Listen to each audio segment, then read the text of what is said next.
Olá, pessoal, tudo bem? Hoje eu estou aqui com um cara muito bacana, um cara especial. Ele é escritor, ele tem um livro lançado já, vai fazer um ano do lançamento desse livro. O Vitor de Almeida Moreira, ele escreveu o livro Autoliderança, Antifrágil, né? E o título é bem sugestivo, é uma coisa bem bacana para quem está inserido no mercado industrial, faz todo sentido. E a gente chamou ele para bater um papo, para ele contar um pouquinho do livro, né? Obviamente que a gente também quer que os nossos ouvintes, né, todos os nossos espectadores aí, adquiram o livro, né, para poder ter acesso à informação na íntegra, mas é sempre legal ter um pouco da essência do escritor. Então, Vitor, quero primeiro agradecer seu tempo aí para falar com a gente, e seja bem-vindo. E eu sempre começo na seguinte pergunta, já começo perguntando: quem é o Vitor? Ô, Ricardo, é um prazer. Obrigado por me receber, obrigado pela apresentação aí. Bom, você já começou com uma pergunta difícil, né? Porque quando pergunta assim, quem é você, é bem complexo, né? A gente costuma, dependendo do momento, responder o nome, responder a profissão, mas a gente é sempre um conjunto de coisas, né? Então, deixa eu tentar consolidar aqui quem é o Vitor. Eu sou do interior de São Paulo e o meu sonho sempre foi ser engenheiro, olha só para você ver, né? E aí eu me formei em engenharia, sempre fui muito ruim com escrita, por incrível que pareça. Então, para passar no vestibular, eu tive que focar muito ali na redação. Consegui passar em engenharia de produção, me formei nisso. Me especializei em engenharia de custos, então pode ver que o meu background sempre foi muito voltado para engenharia, foi bastante técnico. Porém, ao longo dessa carreira, do meu desenvolvimento, eu fui me especializando em gerenciamento de projetos, eu virei especialista em gerenciamento de projetos, especialista em gerenciamento de custos, e ao longo desse tempo eu fui desenvolvendo a minha capacidade cada vez mais de escrever. Era necessário, tanto tecnicamente, mas muito mais, eu comecei a me interessar em escrever para desenvolvimento pessoal. Eu comecei a querer mostrar como que eu fui me desenvolvendo pessoalmente na indústria, na consultoria, por onde eu passava, e aí eu fui colocando isso em palavras, em textos, até que o resultado foi esse livro, e hoje, além de engenheiro, especialista em projetos, eu sou também escritor. Esse é o Vitor. Legal. E que região do interior? Nós também estamos em Sorocaba, né? Nós estamos no interior também de São Paulo. Isso, tenho família aí em Sorocaba, inclusive. Eu sou de Jacareí, próximo de São José dos Campos ali. Que bacana. Eu não tenho sotaque carregado do interior, né? Que o pessoal fala bastante, né? Também o pessoal de Piracicaba, né? Eu saí muito cedo de casa, né? Eu saí com 19 anos para fazer faculdade e fui para Minas. Então, geralmente, quando eu estou em São Paulo, o pessoal uma outra parte de mim, né? Complementando quem é o Vitor. É alguém que não tem sotaque. Quando eu estou em São Paulo, eles me chamam de mineirinho. Quando eu estou em Minas, eles me chamam de paulista. É por aí. Vitor, é muito interessante, né? Porque pegando esse gancho que você estava rodando um pouco de você falando que você não tinha uma aptidão muito grande em escrever, enfim. É um pouco do cara que é de exatas, ele tem uma dificuldade, obviamente, um pouco maior, né? Não todos, a gente pode generalizar, mas tem uma dificuldade um pouco maior. Uhum. E aí, isso acaba afetando também na criação de conteúdos voltados a esse mercado. E daí acaba sendo um pouco mais raso, acaba não tendo um especialista com profundidade para tratar de um tema específico, não é mesmo? E aí, quando a gente viu, né, essa possibilidade, vamos conversar com o Vitor, porque o Vitor, realmente, ele não tem uma tese que ele estudou lá e ele acha que funciona. Né? O Vitor é um cara que põe isso na prática, é um cara que está lá, tá inserido no mercado, ele está vendo o negócio acontecer na prática. Isso tem muita diferença, não é mesmo? Uhum. Então, eu gostaria de começar o nosso bate-papo, nossa conversa, pelo seguinte. Por que esse título? Por que o livro tem esse título? Legal demais. Não, sua pergunta foi excelente. Isso que você falou é muito verdade. Eu sempre costumo dizer que o mesmo autor que tem... Antifrágil, por exemplo, vou começar pelo Antifrágil. O Antifrágil do título, ele é um livro específico, né? eu usei o termo de um livro. E o livro se chama Antifrágil, é o livro do Nassim Taleb. E ele é de uma coleção que se chama Incerto, a coleção do Nassim Taleb. É um matemático, financista, né, investidor da Bolsa Americana e um probabilístico. E ele, nesse conjunto de livros Incerto, tem um que chama Arriscando a Própria Pele. E aí tem muito a ver com o que você disse. Uma coisa, ela conversa com a outra. Para você ser antifrágil, você tem que arriscar a própria pele. E aí você falou, pô, Vitor, mas você está inserido, que legal conversar com você. E é verdade, tudo que eu escrevi, quem for ler meu livro vai ver que eu não dou exemplos esotéricos, não dou exemplo, eu dou exemplo do dia a dia, eu dou exemplo do que eu passei, do que a pessoa do meu lado passou, do que as pessoas vivem mesmo, porque eu vivo isso até hoje. Eu sou escritor, mas eu ainda sou engenheiro, trabalho com engenharia hoje. E aí, autoliderança.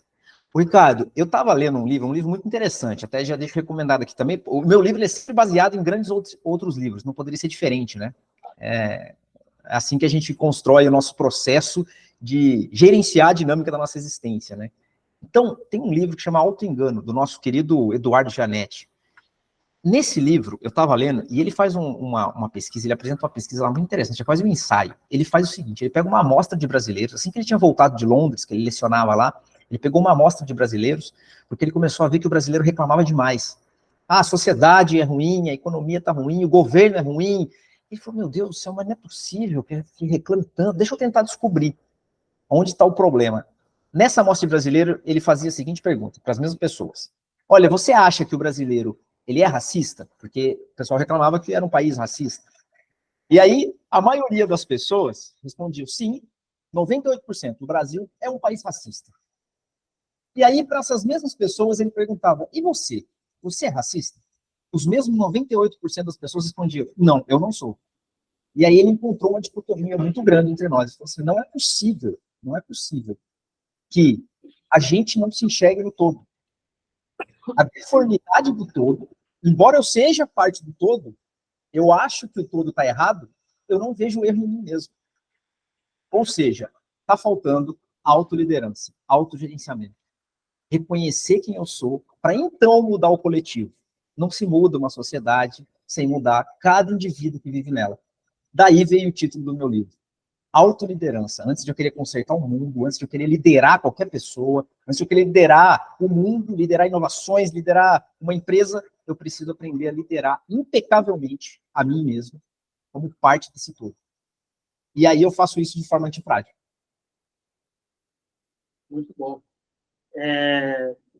A gente pode abrir um pouquinho esse tema? E como a pessoa ela pode se autoliderar? Poderia trazer isso para a gente, talvez em exemplos, em coisas práticas? Sem dúvida nenhuma, né? É muito fácil de apontar o vizinho, né? Mas é difícil olhar para o próprio umbigo, né? Começa por aí, né? Exatamente. La Rochefoucauld, né, que é um filósofo francês, ele tem uma frase muito interessante, que ele fala assim, cada um de nós enxerga nos outros as mesmas falhas que os outros enxergam em nós.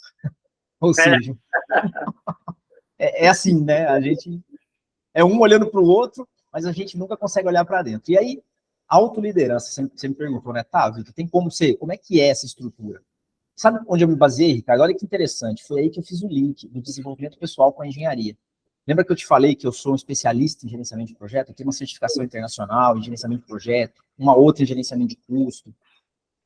E aí, quando eu estava estudando gerenciamento de projetos, a definição de projetos pelo PMI, que é o Instituto de Gerenciamento de Projetos norte-americano, a definição de projeto lá é assim, projeto é um esforço temporário para gerar um resultado exclusivo, ou seja, eu tenho que me esforçar por um período de tempo, empreender um esforço em alguma coisa, vai ter um início, vai ter um meio de esforço, vai ter um fim, e o fim tem que ter um resultado que é único. Aí sim, você define, aquilo é um projeto. Quando eu terminei de ler a definição de projeto, na minha cabeça eu falei assim, poxa, mas se eu trocar a palavra projeto por vida, é a mesma coisa.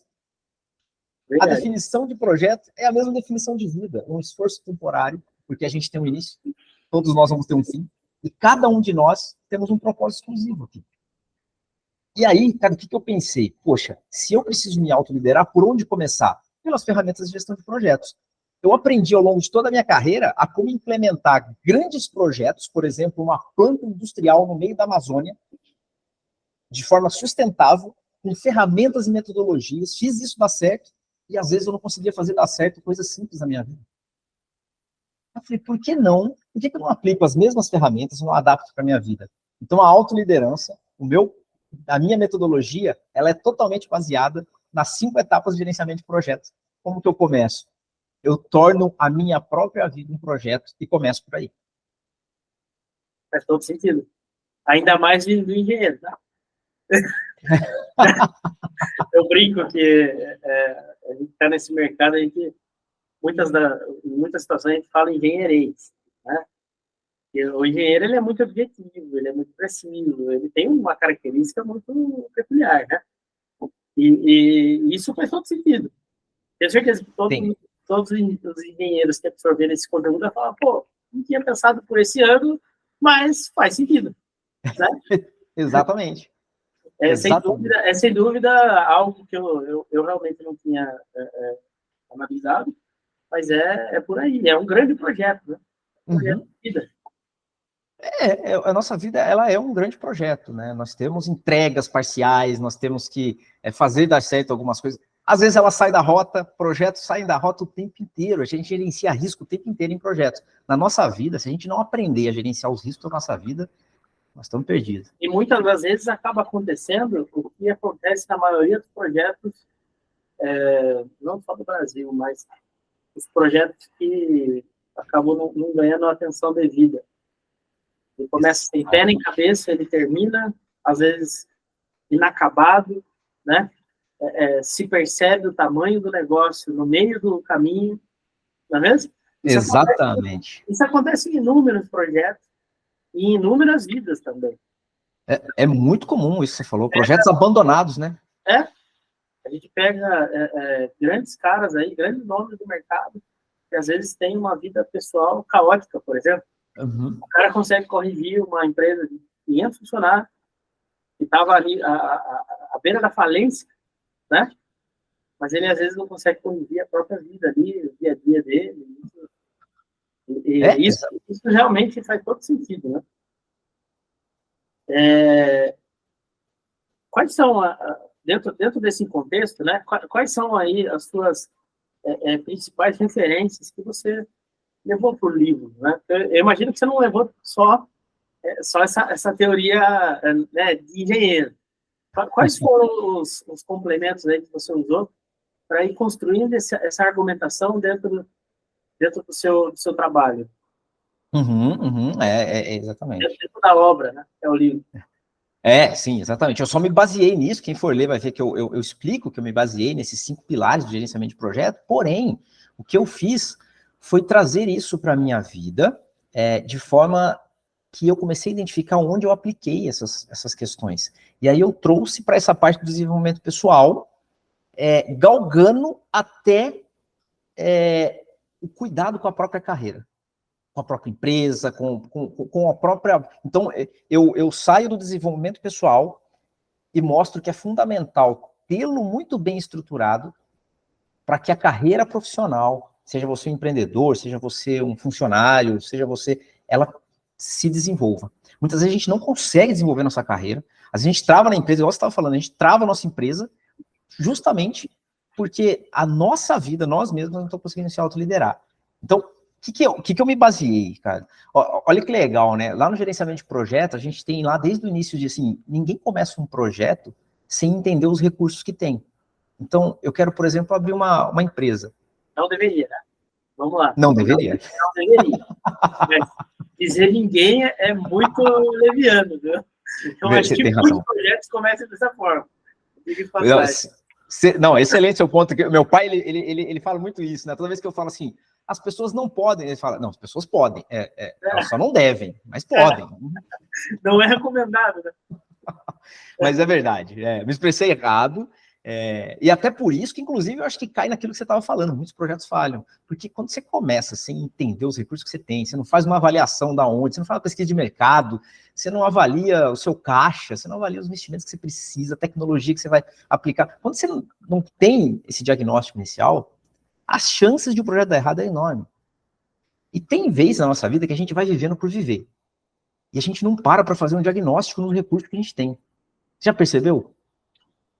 Sim. É por isso que eu falei, poxa, então o primeiro passo, até na nossa vida, é o mesmo primeiro passo de um projeto. E aí eu chamei de autoconsciência. Que lá no projeto se chama de iniciação. Mas para mim, para minha vida, eu chamei de autoconsciência. E o que seria autoconsciência? É entender, primeiro de tudo, porque às vezes a gente está tão automático, às vezes, sabe, cara, que você se perde numa rotina que às vezes você nem lembra de como você foi parar lá. Você fala, meu Deus, eu estou numa rotina, nem sei, não fui eu que escolhi estar vivendo isso. A hora que você vai se deparar, você está no limbo, né?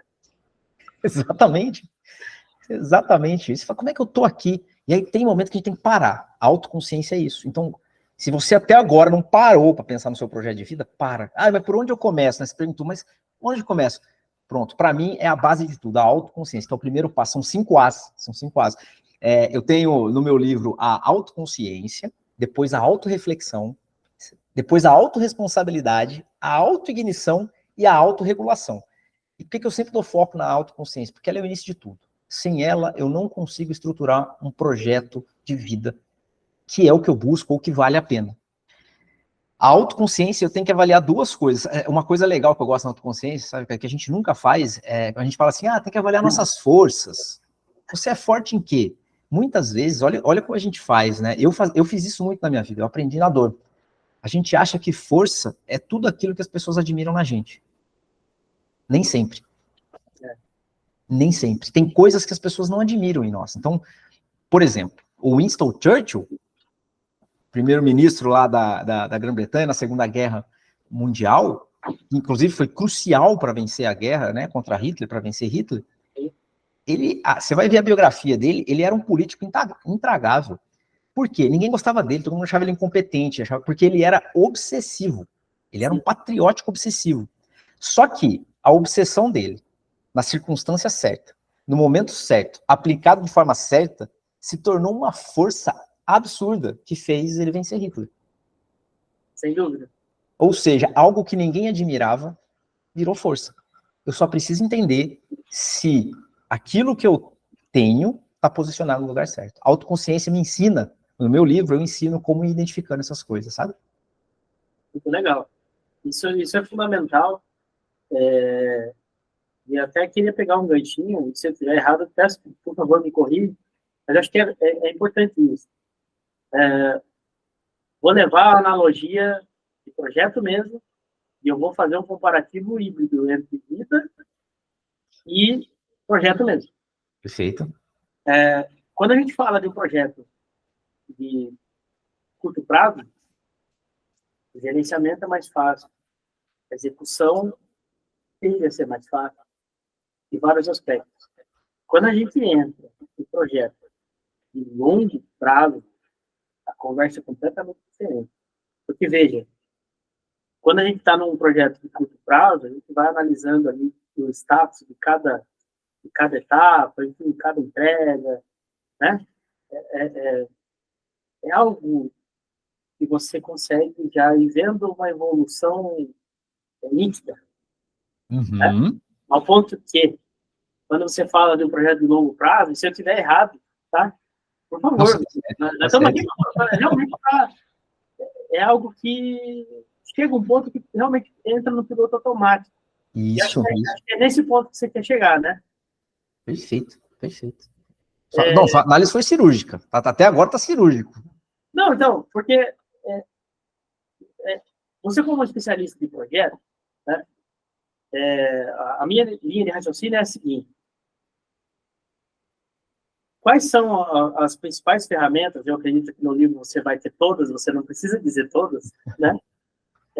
Mas quais são as principais ferramentas que são, na prática, tanto para o negócio quanto para a vida, que a gente consiga justamente poder ter uma tratativa mais eficiente, vamos assim dizer, para projetos de longo prazo.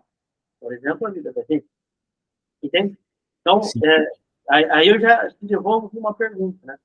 Que é exatamente isso.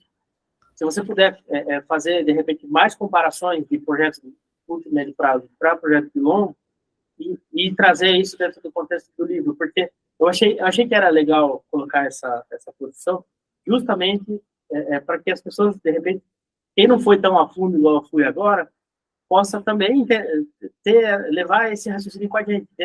Porque você entra no automático, não é? Se todo dia você, né, você acorda, você toma um banho, escova os dentes. Isso. Pô, todo dia você faz isso. Chega uma hora que você faz tão automático que não faz mais sentido, ou de repente você nem lembra se você fez ou não. Né? Claro, esse tipo de coisa que eu me refiro. Não, perfeito, foi perfeito, foi cirúrgico, e é isso mesmo, e a nossa vida, ela, de todos, né, não de todos, mas eu espero que para todos seja um projeto de longo prazo, né, quero que todos vivam muito, e nesse projeto de longo prazo é o que você falou, a gente se perde mesmo nas rotinas, a gente vai desistindo, só que por quê? Porque a gente, de fato, não usa essas ferramentas. No meu livro, igual você falou, né, eu trago algumas ferramentas que ela nada mais é do que trazer você para dentro do seu projeto. A gente está tão envolvido nas atividades que, às vezes, tem atividades que você precisa até parar de fazer. Tem projeto que está desandando, que se você continuar, ele piora. É igual quando atola um carro, sabe? Quando atola um carro, se você acelerar mais, você só afunda. Você só afunda. Então, a primeira ferramenta que eu já falo no meu livro, eu inicio assim, ó, primeira coisa, identifica o que você precisa parar de fazer. Só de você parar de fazer, já é um grande avanço. Então, por exemplo, nossa, eu tô comendo mal. Tá, por que você está comendo mal? Porque parar de comer mal não é algo complexo. Comer bem já é mais difícil. Por quê? A comida saudável é um pouco mais cara, tá? Mas parar de comer mal é diferente de comer bem. Então, só de parar algumas coisas que a gente sabe que está errado, já é um grande avanço. Você já vê evolução, né? Já vê evolução. Você para de afundar. É que eu falo, é igual o investimento, né? Antes de você ganhar, você tem que parar de perder. Não adianta nada você estar com dívida e querer investir. Não adianta, uma coisa puxa a outra, você nunca vai conseguir ganhar dinheiro. Antes de submergir, você tem que parar de afundar. Então, você sempre tem que parar de ir na contramão, antes de você querer ir para frente. Então, é o primeiro ponto. Todo mundo quer ir para frente só o tempo inteiro. Não, quero ganhar dinheiro. Não, mas calma. Às vezes você está endividado, seu custo está alto, seu custo de vida, você está gastando com coisas que você não precisava. Então, faz uma análise nessas dimensões. Financeiro. Pega lá pega 5 etapas lá, ó. Relacionamento. O que eu estou fazendo de errado? Pô, eu vou ao extremo aqui, tá, Ricardo? Eu tô traindo minha esposa. Pô, para. Você sabe que é errado. Para com isso. Eu tô com um custo desnecessário aqui, eu tô com 77 streaming e, pô, gastando R$500 só para assistir Netflix e Disney Plus no final do dia. Para. Você já sabe aonde está o seu custo, você pode parar, você pode cortar. A minha alimentação, pô, eu todo dia tô pedindo pizza aqui, porque eu tenho uma parceria ali com o cara da pizza, fica mais barato. Acaba com essa parceria, para com isso. Entende? Então, ó, saúde, relacionamento e financeiro. Se você pegar esses 3 pilares e listar, essa já é uma ferramenta clara, assim, e listar aquilo que você sabe que está errado, que você pode parar do dia para a noite, e tem muita coisa na nossa vida que a gente consegue parar do dia para a noite, já é um grande avanço. Esse é um ótimo início. Ótimo início. E aí, você ia falar alguma coisa, desculpa. Não. Segue. Eu ia falar, mas segue, depois eu pergunto. Tendo isso, então parei de afundar. Legal, parei de afundar. Como que eu sigo agora? Aí tem uma segunda ferramenta que eu acho essencial. É o que você falou, não vou conseguir listar todas, mas tem uma outra que eu acho essencial, que em projetos a gente faz, que é a análise de trade-off, né? O que é o trade-off? É aquela música para quem estudou economia vai saber, para quem não estudou é só escutar Charlie Brown Jr., que ele fala uma frase lá, cada escolha uma renúncia. O que ele quer dizer? Toda vez que eu escolho uma coisa, eu estou deixando de escolher outra. Se eu escolho comprar uma camisa azul, eu deixei de comprar a preta, a branca, todas as outras cores. Então, cada escolha que eu faço, eu renuncio a outras escolhas. Então, na vida, toda decisão, eu tenho uma tabela que eu coloco no meu livro, que a gente tem que para algumas decisões importantes, a gente pode se posicionar como credor ou como devedor. Você tem que tomar uma decisão, pensa bem, você quer se posicionar nessa decisão, como credor ou como devedor. O que é isso? Credor é o seguinte, você abre mão de um benefício agora para se beneficiar lá na frente. Por exemplo, um amigo te chama, né, eu vou para o Everest em novembro, eu vou lá para acampamento base, eu estou com esse projeto. E essa semana um amigo meu me chamou para comer um baita hambúrguer aqui, mas eu estou regulando minha alimentação, porque senão eu tenho que me preparar, senão eu não vou conseguir. Sim. Eu abri mão de comer um hambúrguer hoje para me beneficiar da minha saúde lá na frente, no Everest. Então, para mim foi difícil, é ruim. Eu estava com fome, estou com vontade. Então, eu quis me posicionar como credor, porque eu quero receber isso lá na frente, quando eu estiver lá no Everest. Mas eu também posso ter o contrário. Se eu quisesse comer o hambúrguer agora, eu ia ter que malhar muito mais lá na frente, eu ia ter que correr muito mais para queimar isso. Eu fico em dívida. Eu vou pagar com juros lá na frente. Então, quando você se coloca nesses dois de credor e devedor, que tem uma ferramenta bem legal lá no meu livro, já te ajuda a fazer uma boa decisão para coisas de longo prazo. Show de bola. Eu gostaria de tocar num tema que, contextualmente, aqui no Brasil, tem uma narrativa de que perdeu o emprego. A maioria das pessoas que abrem um novo negócio, certo? Seja ele qual for, normalmente o que vem na cabeça da sociedade é, pô, ele perdeu o emprego, ele vai começar o negócio agora porque não tem outra opção. Né? Na Europa, nos Estados Unidos, a visão é diferente. Mas no Brasil, infelizmente, essa é a visão. É verdade. Considerando isso, e vamos pensar mesmo que, pô, realmente, houve um desligamento. Tá? Como você recomenda que a pessoa ela faça um ajuste, uma adequação no projeto dela, porque esse projeto estava em andamento da vida, né? O projeto da vida está continuamente em andamento, está respirando, está rolando o projeto. Isso aí. Entrou uma mudança aqui de cenário, né? Como você recomenda essa nova adequação, tá certo? E essa estruturação a nível de projeto mesmo, para que seja revisto esse ponto. Entendeu? Eu não sei se... Não, entendi, perfeito. Exemplificar, óbvio que a nossa pauta não é empreendedorismo final, né? Mas o intraempreendedor, ele é fundamental. E aí poderia ser, por exemplo, o cara que eventualmente ou vai montar uma fábrica, que é possível, ou, de repente, que vai acabar entrando numa outra corporação e levar todo o conhecimento que ele tem, enfim. Mas a ideia aqui é o seguinte, ajuste de projeto. Excelente. O que você me diz? Não, perfeito, porque ajuste de projeto, na verdade, ele é uma das fases, das 5 fases que eu falei, de um projeto, chama controle e monitoramento, que é o que eu dou o nome de autorreflexão, que encaixa perfeitamente o que você está falando. Tem hora que o projeto está indo e, de repente, desanda totalmente, você fala, ih, rapaz, e agora? É um ajuste de rota mesmo.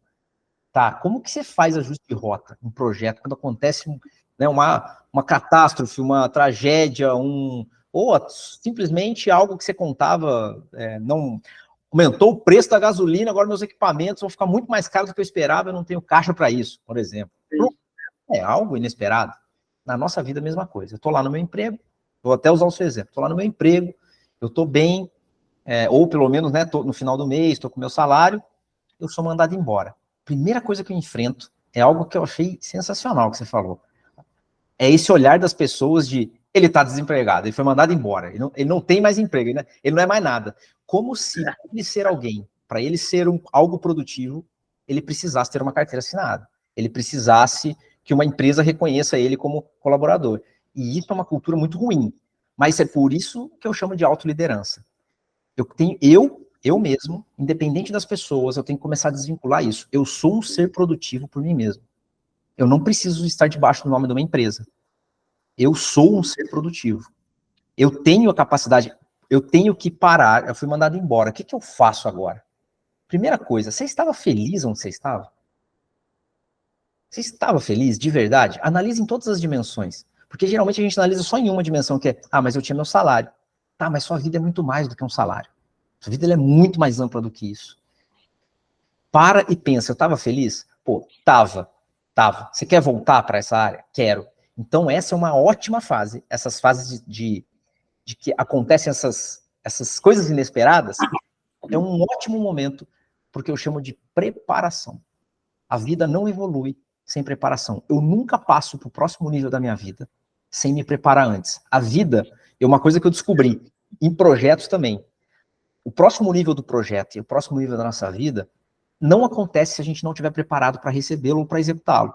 A vida, ela parece que ela não foi, o mundo, ele parece que ele não foi desenhado para dar o que a gente quer. Ele foi desenhado para dar o que a gente se preparou para ter. Se eu não estou preparado para ter ou para executar, não adianta. Eu posso me espernear. Então, tragédia aconteceu, é um ótimo momento para preparação. Se prepara para o próximo nível, se prepara para a mudança. Só que para isso você precisa se avaliar. Eu quero voltar para onde eu estava, eu gosto do que eu estou, ou será que é um ótimo motivo para eu mudar a rota porque eu sempre queria fazer, para algo que eu sei que eu tenho uma força e eu vou desenvolvê-la agora. Legal. Falando de projeto, muitas das vezes, antes de a gente botar o projeto em execução, a gente passa por validações. Né? Obviamente, for uma corporação, você tem que ir lá para o conselho, apresentar quanto vai ser investido, qual é o esperado de retorno, vai entender essa ideia para outras pessoas. Quando a gente fala de projeto de vida, a vida é nossa. Né? E na maioria das vezes, né, os nossos pais acabam não entendendo exatamente o que a gente busca lá na frente. Né? Isso. E aí eu te pergunto, trazendo essa analogia, qual é a recomendação que você tem, não sei se você chega a mencionar isso no livro, justamente para esse tipo de validação? Quem poderia ser, eventualmente, conselheiro para o projeto de vida das pessoas? Entende? Perfeito, perfeito. Não, eu cito. Dentro de cada um desses 5 As que eu te falei, cada um deles tem 2 princípios de gerenciamento mesmo. Eu chamo de gerenciamento, exatamente como no gerenciamento de projeto tem lá o gerenciamento de custo, gerenciamento de prazo, eu chamo lá de gerenciamento de circunstância, gerenciamento de feedbacks. E tem um que se chama gerenciamento de alianças. Gerenciamento de alianças. Isso que você falou é extremamente importante. As pessoas, ninguém, embora eu fale de autoliderança, eu preciso cuidar de mim mesmo para poder cuidar dos outros. Porque cuidar dos outros é cuidar de mim. Por que eu arrumo a minha mesa quando eu vou trabalhar? Por que eu limpo a minha casa? Porque faz bem para mim. Então, quando eu cuido das coisas ao meu redor, as coisas ficam melhor para mim. É por isso que cuidar das pessoas que estão ao meu lado faz bem, inclusive, para mim. Eu tenho que cuidar. Esse negócio de, você tem que ter autocuidado, você não pode ligar para as pessoas. Isso, na verdade, é automimo. Tá errado. O autocuidado é primeiro cuidar do outro. É organizar para que você fique bem. E uma das coisas que eu falo no meu livro de gerenciamento de alianças são 2 coisas. Primeiro, você, num dos pontos lá das etapas, você descobre seu propósito. Você busca, né? Você constrói o seu propósito. Depois que você consegue fazer isso, construir seu propósito e definir os seus valores para chegar nesse propósito, aí sim você consegue saber exatamente quais pessoas procurar para poder ser parceiros nessa jornada que você vai seguir no seu projeto. E aí tem níveis, né? Tem pessoas que você vai colocar dentro do seu círculo de intimidade. Tem pessoas que é só uma consulta técnica mesmo, mas não pode ser íntimo. E tem pessoas que têm vínculo sanguíneo, mas que você vai ter que sacrificar o relacionamento com ela. É duro, mas tem. Porque tem pessoas que, mesmo que a gente se prende por causa do vínculo, seja qual for, e a gente abre mão do nosso projeto por causa de um vínculo que sequer agrega valor para nós. Então, gerenciar a aliança não é simples. Não é simples. Mas eu recomendo, sabe, cara, você falou de validação, eu recomendo muito mentores. Eu sempre fui um cara de mentores, eu sempre procurei mentores por onde eu passei, as empresas, um mentor técnico, o mentor de pessoas mesmo, mentor de liderança, dependendo do caminho que eu estava indo, eu pegava alguém que sabia muito daquilo, me agarrava nele, ele estava na direção que eu queria ir, e aí eu aprendia com ele. Então, na realidade, esse é um tema, ele é bem complexo, porque pegando essas 2 vertentes que você mencionou, né, tanto de vínculo sanguíneo, né, efetivamente, a gente sabe de vários casos aí, que se realmente se não tiver uma escolha, não tem uma renúncia. E aí, desde o cara, de repente, tem uma oportunidade de ir para fora do país e acaba não indo, porque tem um parente, né, tem a família aqui, não quer ficar longe da família, é o caso. Ou, eventualmente, o vínculo sanguíneo que acaba atrapalhando mesmo o negócio, ou em outros aspectos que são mais críticos, inclusive, né, deixa para lá, que realmente, se não tiver um propósito definido, né?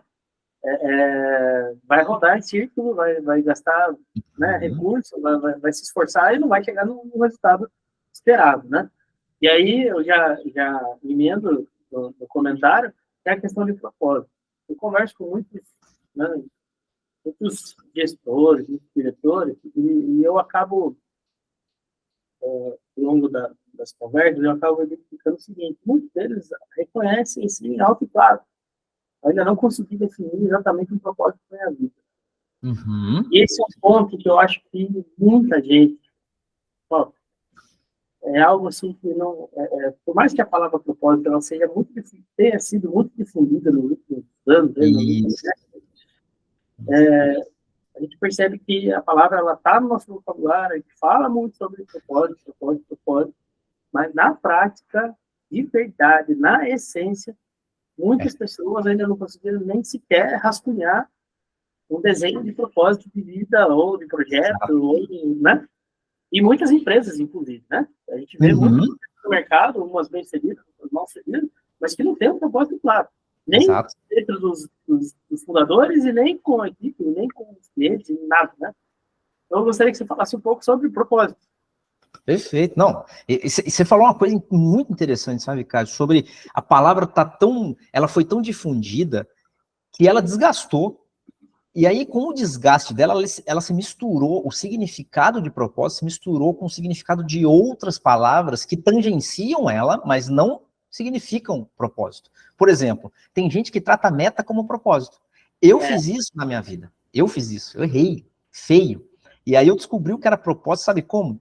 Vendo o que não é propósito. Um bom jeito de você descobrir a definição de algo é descobrir a contradefinição. O que não é isso me ajuda. Então, objetivos não é propósito. Tem gente, quando você trava num objetivo e não muda de jeito nenhum, isso é teimosia, isso não é propósito. Isso é teimosia. Por isso você tem que entender que objetivos e metas são negociáveis. Propósito, não. Aí eu vou te dar um exemplo eu sempre trago por um exemplo eu tenho um exemplo da minha vida, mas eu vou trazer um exemplo mais alto, depois eu dou o exemplo da minha vida. Pensa na Madre Teresa de Calcutá. Né, foi até canonizada como santa em 2019, não me lembro, 2015, eu não me lembro, mas ela tinha um propósito de vida. O propósito dela era cuidar de pessoas. Ela precisava se formar em medicina para isso? Não. Tem gente que coloca na vida que o propósito dela é formar em medicina. Não, não é. Isso não é um propósito, é uma meta, isso é um objetivo.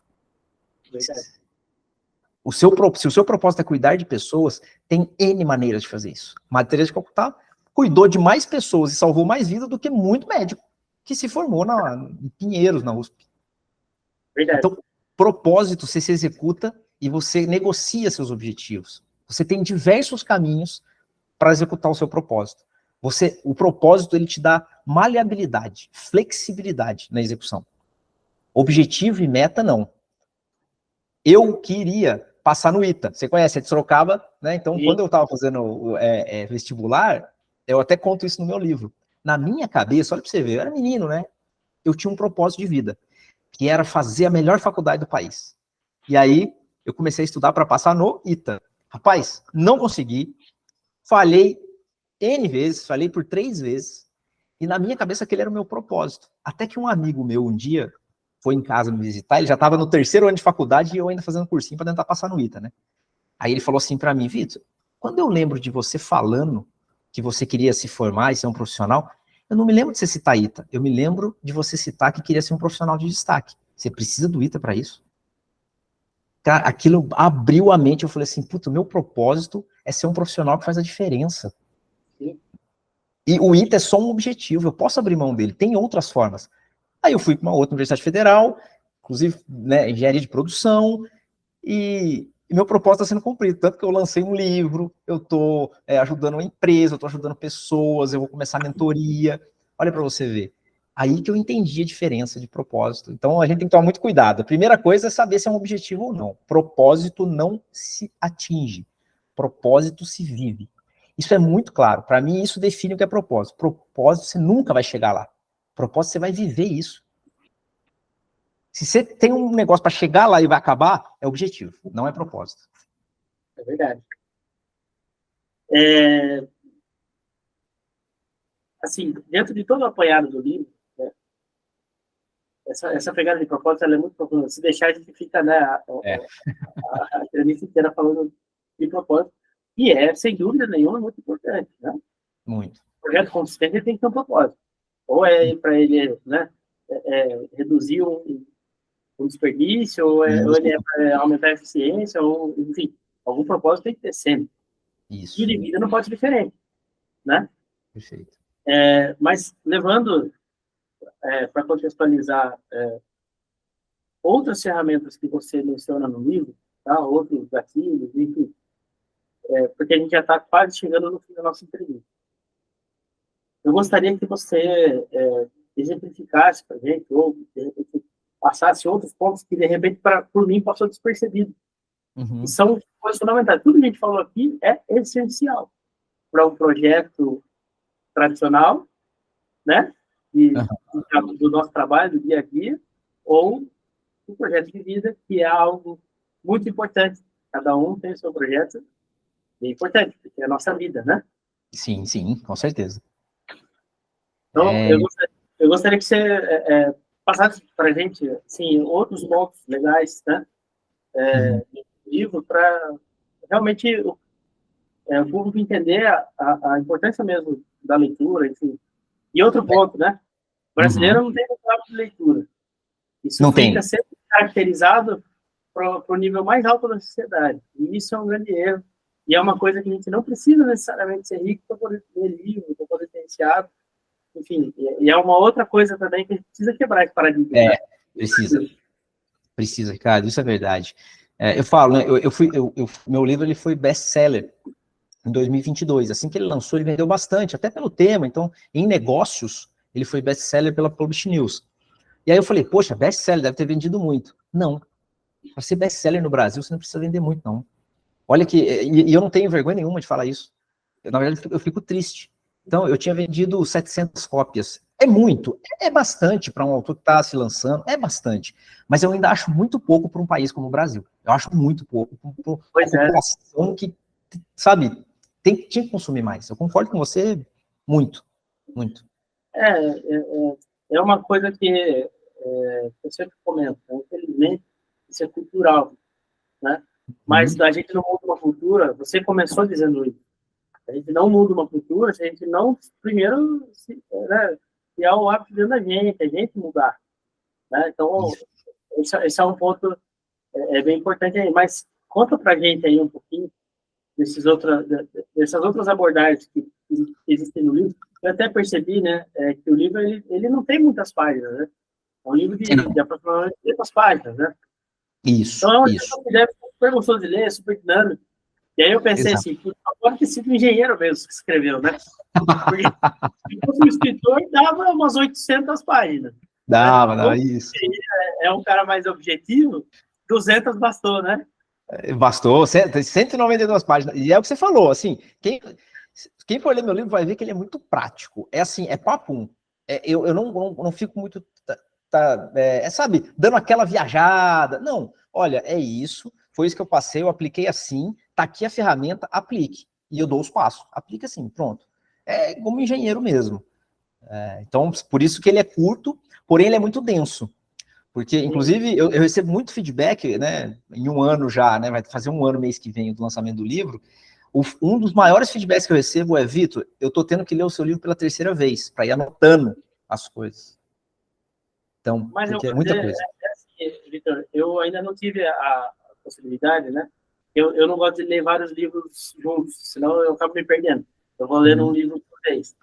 Mas É. eu ainda não tive a oportunidade de ler seu livro, mas ele está na minha lista, eu vou ler, sim, agora mais ainda, né? Com essa nossa Legal. conversa, agora mais ainda que instigou a vontade de ler.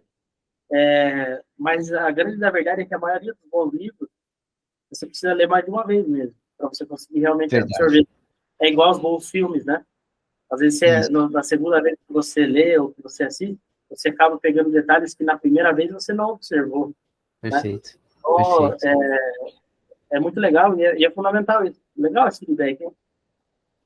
Não, muito, muito bom. Feedback, eu gosto muito, porque sempre o pessoal fala, não, e assim eles dizem, né, tô voltando porque eu tô tendo que anotar, tem coisas que eu comecei a aplicar, gostei, deu certo, então tá muito legal.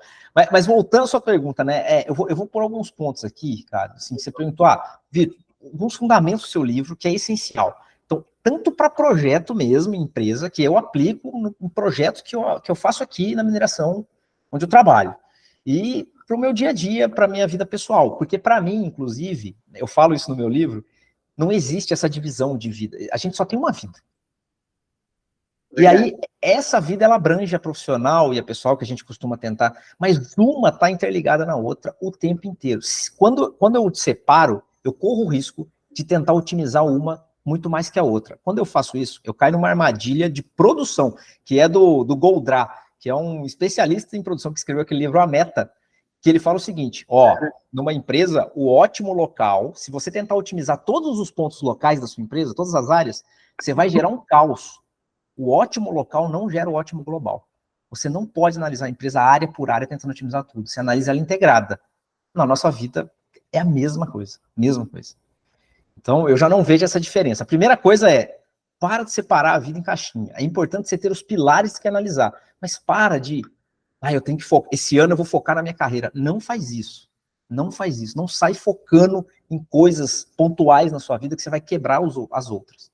A sua vida é sempre analisada de uma forma integrada. Sempre, sempre. Essa é uma dica, assim, que eu não abro mão. Eu começo meu livro falando isso. Inclusive, eu cito o Goldratt, cito aquela teoria das restrições dele. Então, é bem voltado para a engenharia alguns pontos mesmo. Legal. Outro ponto, que em projetos, uma das coisas que acontece, que você falou do projeto de longo prazo, foi muito interessante. Você falou, no longo prazo eu me perco. E é verdade, porque começa a acontecer tanta coisa. Então, eu tenho um projeto, e aí eu estou executando, e vem um monte de intempéries no projeto, eu vou perdendo, de repente eu estou num caos. Só que nesse caos, eu fico tão perdido, que eu paro de fazer as coisas simples. Eu fico com tanto medo que o projeto dê errado, que a minha vida dê errado, que aquilo que eu estou buscando dê errado, que eu esqueço de fazer as coisas simples e básicas que mantêm ele dando certo. Uma das coisas que eu aprendi em projeto é nunca deixe de fazer o básico bem feito. Por mais que as outras coisas estejam dando errado, o básico você precisa fazer bem feito. Acordou, nossa, minha vida tá um caos, tá, mas você acordou de manhã, sabe o que é o básico? Você arrumar sua cama. Arruma com maestria. Minha bicicleta tá quebrada. Arruma ela. Não deixa quebrada. A pia tá cheia de louça. Organiza ela. Faça os básicos bem feitos. Faça as coisas simples que faz a sua vida, o seu projeto, dar certo no dia a dia. Isso te ajuda a focar em coisas pequenas, em coisas que você vai ver resultado, vai ver avanço e desliga um pouco desse caos todo. Porque você só resolve o caos resolvendo as coisas que compõem. Não adianta, você não vai conseguir, né, com a varinha, igual o Mickey lá, com a varinha. Não tem como. Obrigado. E esse é um caminho, cara, e aí minha última dica é essa, de você analisar de forma integrada, você não parar de fazer as coisas básicas e simples, fazer as coisas básicas bem feitas, e por último, isso de fazer as coisas básicas te leva à organização. Organização, para mim, é uma das chaves do sucesso de qualquer projeto. Porque a organização, ela favorece a racionalidade, e muita gente mistura, e aí eu quero deixar claro de novo, né, para saber a definição do que é uma coisa, a gente dá a contradefinição. Arrumar as coisas não é organizar as coisas. O que acontece?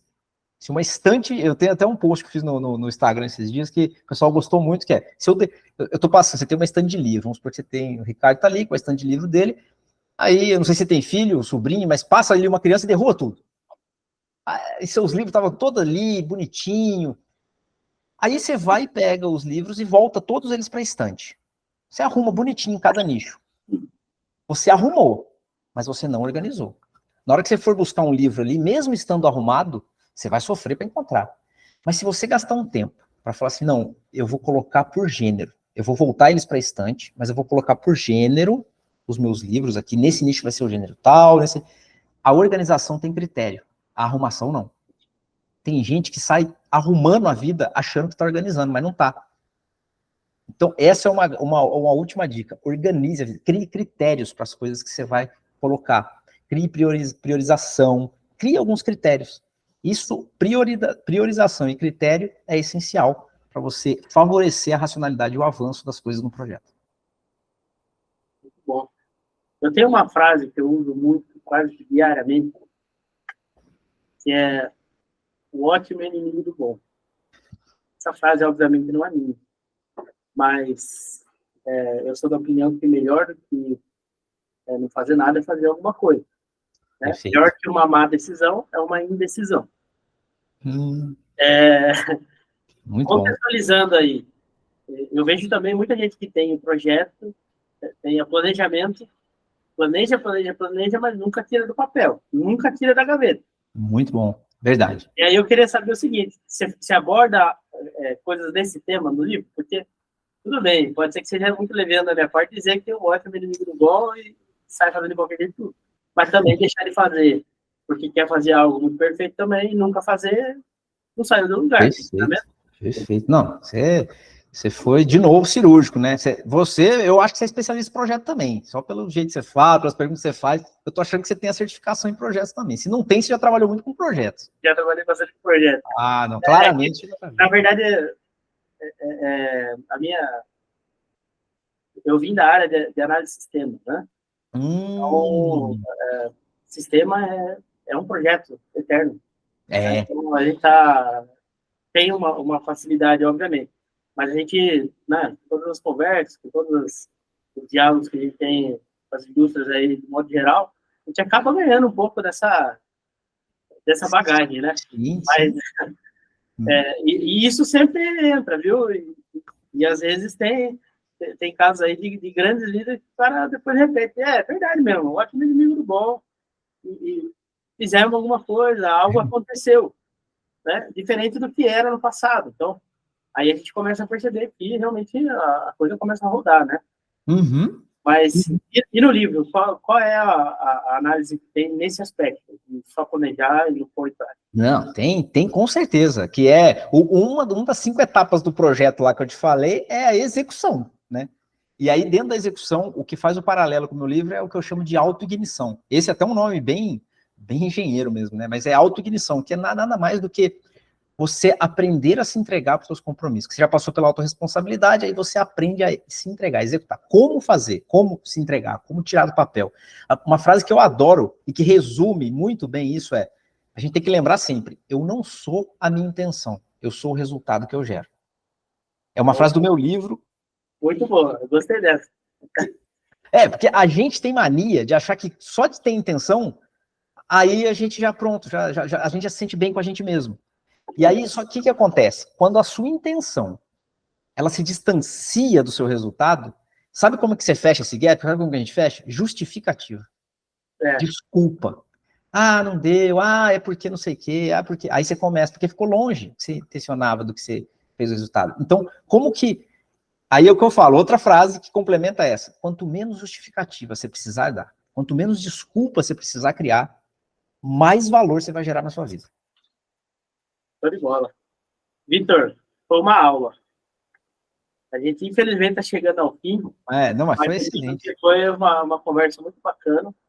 Tenho muita certeza que, não só como eu, mas muitas outras pessoas aí vão realmente querer fazer a leitura desse livro. Acho que faz todo sentido. Legal.